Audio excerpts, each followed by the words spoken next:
don't create your why. All right? If you are going to be passive about your why, the world, with the chaos and confusion that goes on, will dump garbage into that slot for you. And your why all of a sudden becomes very meaningless, right? Not powerful at all. It doesn't motivate you. And those are the people that you encounter and you're like, what are you doing with your life? And they don't know because the chaos and confusion of the world has dictated what their why is. And they've lost one of the most powerful secrets of humanity is knowing what your why is. So I challenge you, don't let it be your junk drawer, okay? Fill it with purpose.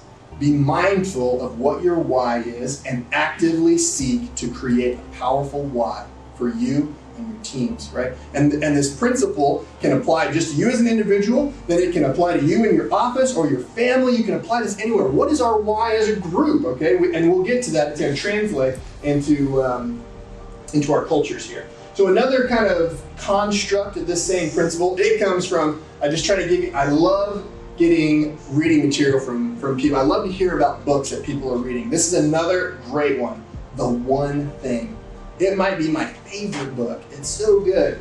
And they talk about your why in a different way. They call it your purpose, right? But come on, it's the same thing. And they use this iceberg analogy. So what do we all know about icebergs? They melt.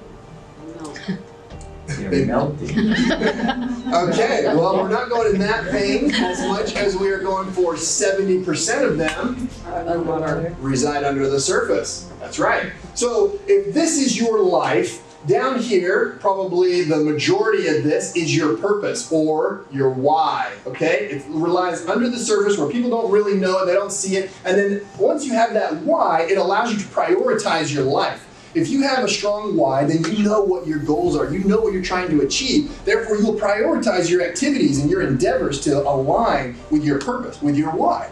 Then on the very tip here, once we break the surface, here's where we have productivity.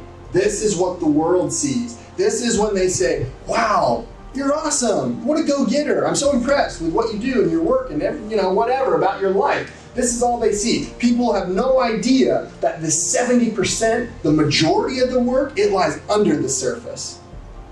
So the whole purpose in this is to tell you that knowing your why, having that purpose, it is just critical to your productivity, critical to your success as a person. If you want to fulfill your dreams and not live to fulfill somebody else's, you need to know your why. Have a purpose. Have a purpose in life. And it will take you so far. It will take you so far. Things that you never dreamed of possible will now be within your grasp when you know why you do what you do, when you have a purpose. And then you'll prioritize your life and the productivity will show. And everyone will be like, wow, amazing. But more importantly, you will feel content with yourself because you've accomplished what you sought, what you were seeking.